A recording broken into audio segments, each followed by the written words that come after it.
is the Pineland Hockey Eagles postgame show live from Ocean Casino. I am Mike Missinelli with Derek Gunn and Seth Joyner. Kayla Santiago will join us in a minute. Do I have to relive this? The Eagles lose 20-14, and the key play, of course, was the 3rd and 9 interception. Jalen Hurts' 3rd interception of the game by Tony Adams. It was intended for Goddard. It was in double coverage. Adams takes it down into the first and goal area. They allow Breece Hall to score because they're going to get the ball back, and then they don't move the football. And there you go. There goes your undefeated season as they tag a loss on as they welcome in the Miami Dolphins next week. But it is time for Kayla's Diamond Debate. First of all, before we get to what Kayla's wearing with the bling, Seth, I understand that you attended a big grand opening of Mark Jewelers' massive new store, and that's in Mount Laurel, New Jersey. How'd that play out for you? Awesome store. They've, it's not as big as the new one, but it's really nice. Had a great evening, great opening, and had an enjoyable night, man. I think they're going to do well there off of the Route 70. You get yourself one of those new pins that you like to wear? Nah, if I tell you where I get those, I have to kill you. Oh. You get any merchandise at all? Yeah, somebody's got to get something over. I hear you. I hear you. You got a heavy burden, don't you? So do you. Kayla, what are we wearing tonight? I got some beautiful silver jewelry right now, and I think it's just one of the good things that I actually have tonight, because watching the Eagles lose like that was not a good thing. But our friends at Mark's Jewelers always have us hooked up here. Once again, we've got this beautiful pearl ring, which honestly is one of my favorites. I absolutely love it. And then these earrings are probably my favorite that I've ever worn. I'm not even being biased here. They are absolutely fantastic.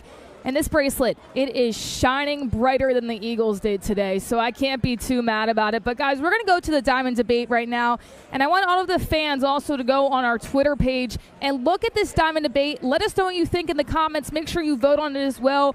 But, Seth, I'm going to start with you. I know we talked about, you guys said it throughout the postgame, that teams have bad games, but you do have to put the blame on somebody right now. Is it time to push the panic button on Brian Johnson? Is he the reason Jalen Hurts is causing all these turnovers? Is it more on Hurts? Where are you at with that right now? Because they can't have this if they want to have a shootout next week with Miami. No, listen, I think that they can certainly call better plays, but no matter what the play is, what doesn't matter what play is called, it's up to the quarterback as the most important player on the team to execute and make wise and right decisions with the football when things fall apart. For the most part, Jalen Hurts does that. He knows when to run. He knows when to throw it away. He knows when to slide. He makes good decisions. He just made some bad decisions tonight, and, part of that goes on him, but a lot of that, in my opinion, an equal amount goes on the play calls, because, in my opinion, I'm still going to lean on the fact that this football team is a better football team when they run the football, than they are when they pass the football on a continuous basis. And people will disagree with me because, hey, we were cooking in the first half. A.J. Brown was getting whatever he wanted, so on and so forth. That's all fine and dandy. But if you can't control the line of scrimmage, more times than not, you're going to lose the game. And the way that you control the line of scrimmage is by running the football, because when you run the football, again, it allows you to get things in the passing game that you want. And they were hugely out of whack. 6 running back carries the entire first half. And everybody's like, they had minus yards. Well, when you run the football, it's a matter of commitment, okay? The same way that you committed to throwing the ball 25-plus times, and I'm saying 25 because Jalen Hurts ran the ball 10 other times in the first half, and we don't know how many of those were call runs and how many were scrambles. But if you commit to throwing the ball that amount, you have to have the same commitment to running the football, even if you're not having success. Because when a defense gets to a place where they know you're not going to try to run the football, you make the game one-dimensional for them so much more than they make it one-dimensional by stopping you from running the football. And at what point right now do you think Nick Sirianni takes over the play calling? Because last week, Sean Desai made the defensive adjustments. We have not seen a game so far this season where Brian Johnson has adjusted, and it really showed here tonight. Do you think that Nick Sirianni might have to step in at some point? D-Gun, I'll go with you. If they have the same offensive output against Miami, that may be in the conversation. Absolutely. Because, as I said earlier in this show, You went into this game going up against a Jets defense that was giving up $146 a game. Now, we also included the fact that this was a Jets defense that finished in the top 5 last year in the NFL, but a defense that was stressed this year because of the quarterback play and the consistency of the offense turning the ball back over, forcing the defense back on the field. But why didn't you run the ball against this defense? Running the ball 22 times compared to putting it up in the air 45 times makes no sense. We've had discussions about Brian Johnson's play calling before. We thought he had figured it out last week. Now here we are talking about it as a hot topic, and rightfully so. If it looks extremely bad, not just against Miami, because I don't think Nick Sirianni would pull the plug on him after the Miami game if it was bad. But if you have 2 more games, let's say the Miami game and a game after that, then Nick Sirianni has to sit back and say, all right, things are slowly unraveling in the wrong direction. I've got to try to reel them in. It's Nick Sirianni's offense.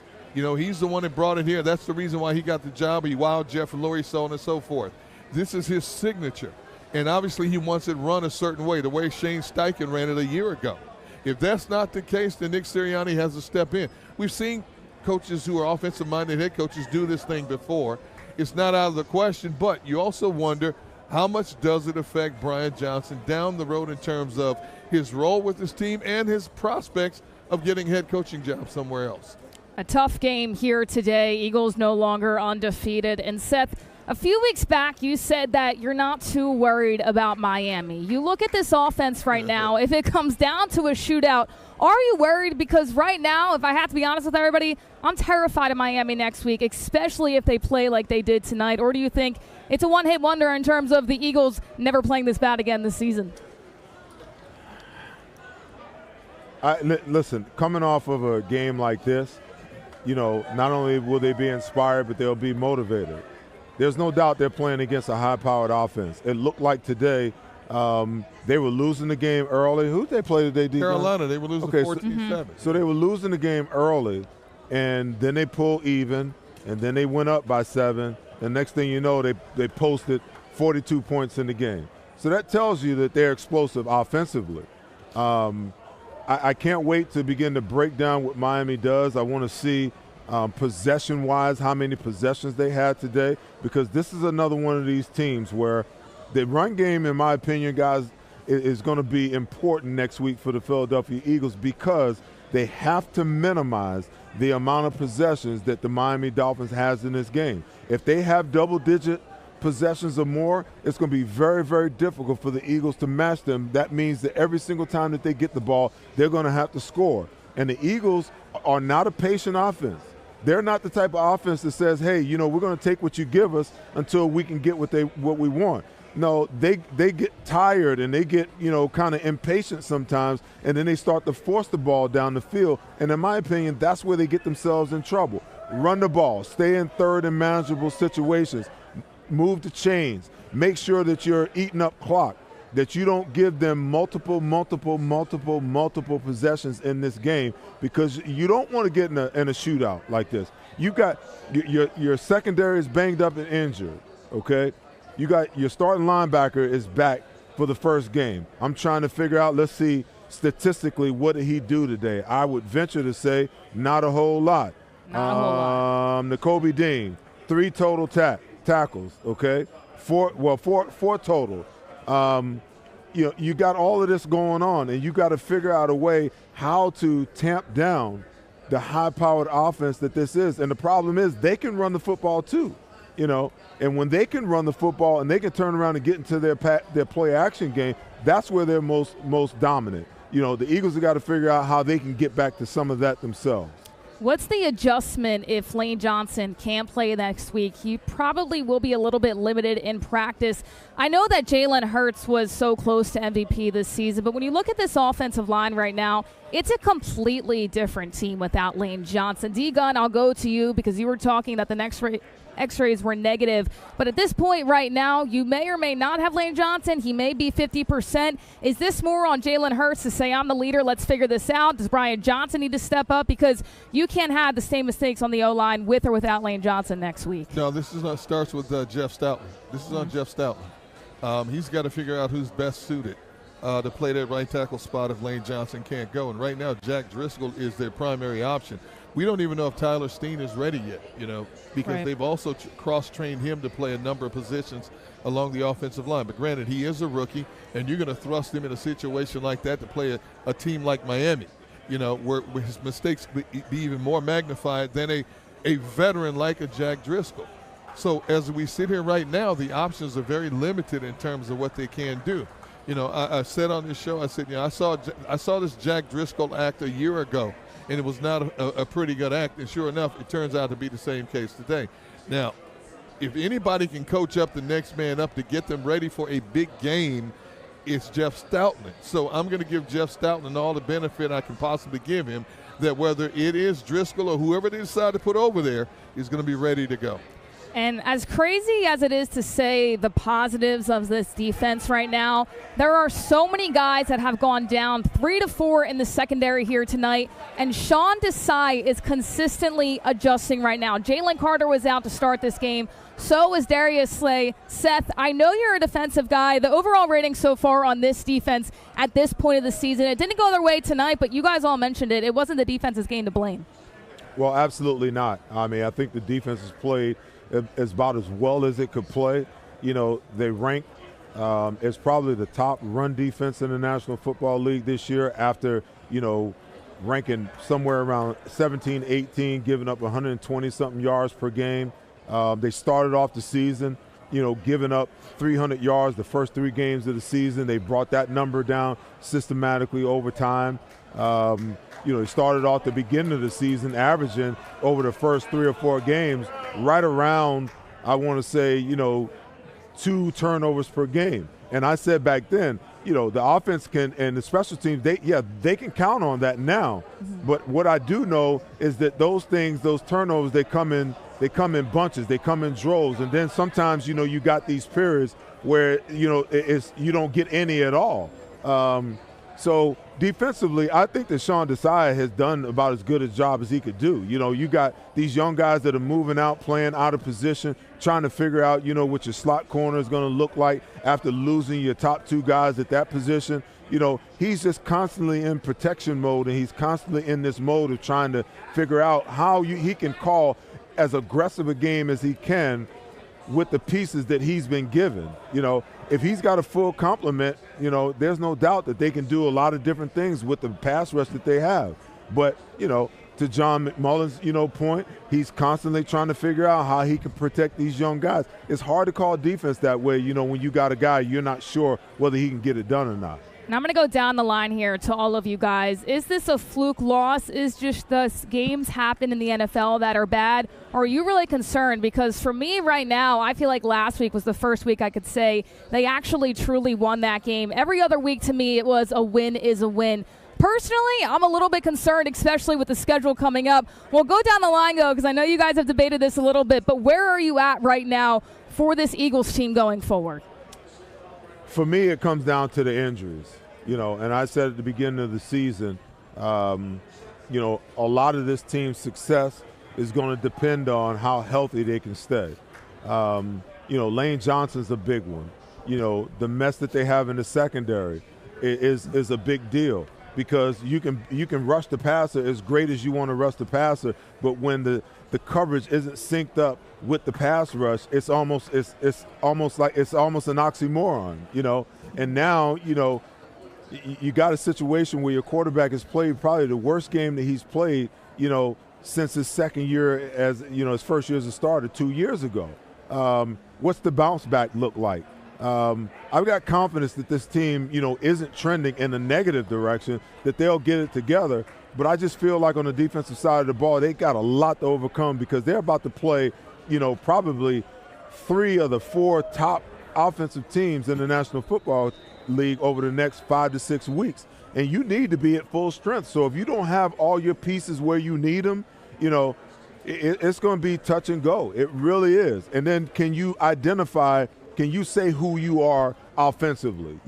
Are you going to keep going in these situations where you want to run the ball, want to throw the ball, I should say, instead of just living in who you truly are is a great running football team that can throw the ball off the run, or you're just going to force the issue because that's what the numbers say. The numbers said tonight, as the 29th ranked run defense, they should have been running the football. But they came out against the 14th, ranked pass defense, and they tried to throw the ball on every single down. Made no sense to me whatsoever. D-Gun, how about you? Miami, rematch, Washington, Dallas, Kansas City, Buffalo, San Francisco, Seattle, Dallas again. They're going to lose a few more of those games. That's the reality of football as we know it. They're going to lose some more players along the way. That's just the reality of football the way it is. How they go about their business is what will be intriguing. If they played more games like this, then we're going to critique them even harder. But if they get back to playing the kind of football that we know that they can play, and if they still lose they just lost to the better team on that particular night. That's just the way it is. The health issue to me is the biggest factor with this team. It's bad enough you went into the season with a lot of different unproven commodities within an unproven defensive coordinator's commodities right from the ground. Now you're dealing with patchworking a defense because it's being decimated and nicked up by injuries. And oh, by the way, it seems to be happening right at the heart of this schedule, which we all knew was coming.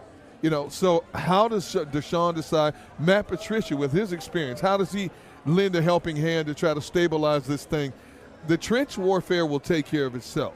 Even if they lose one or two of their guys, the guys in the trenches are going to be stout because of that rotation. It's the guys on the back end, and I'm going to say the back seven, meaning the 4 DBs and the 3 linebackers. How they defend the pass game is going to determine a lot because the teams I just mentioned are teams that are going to put the football up in the air. Mike, is health the only concern to you? I am not concerned. I'm only concerned about how tough the schedule gets. So, yeah, they're going to lose a couple games.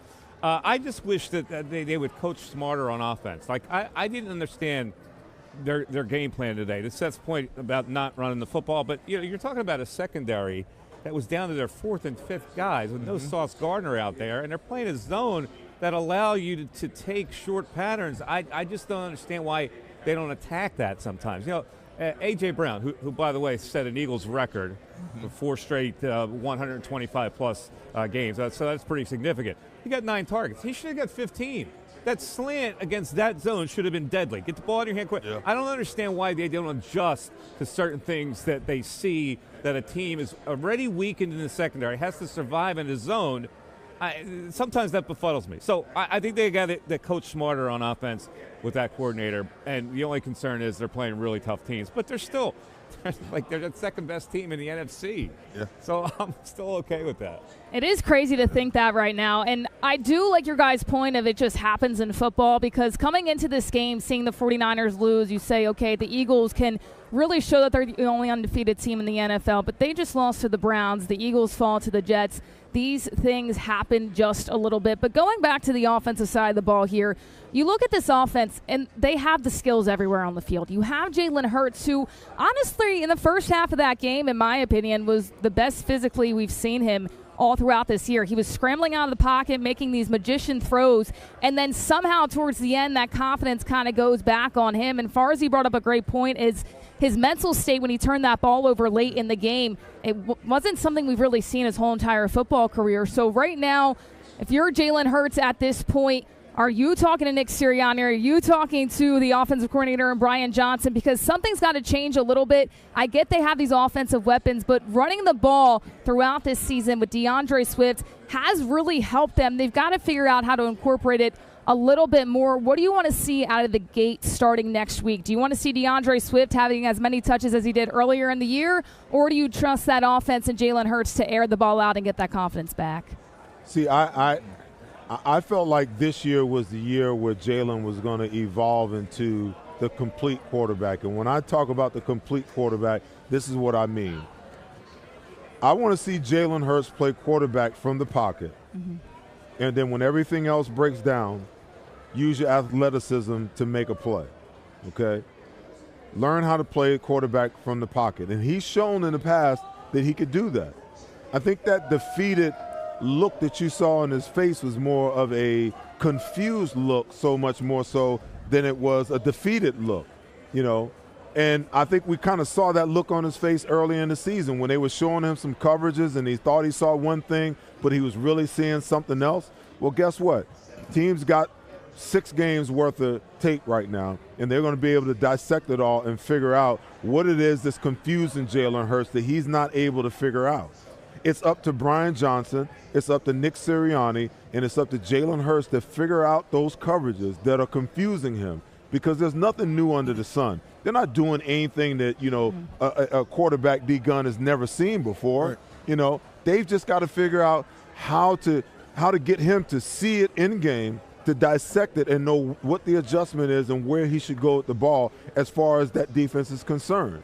So I'm not worried about it, Caleb. My concern is I'm not worried about him because I believe that he'll figure it out. But I think the coaching staff has to help him figure out, okay, when I'm seeing something and I'm not understanding what it is, okay, I can't wait a quarter, 2 quarters, or the halftime to figure it out. You guys have got to have an answer for me. You got to help me understand what I'm seeing. You got all these coaches up in the booth and all these coaches down on the sideline, and they're running coverages, and you mean to tell me that somebody can't decipher how to attack it and what to do with it? That's a problem to me. You got to help your quarterback out.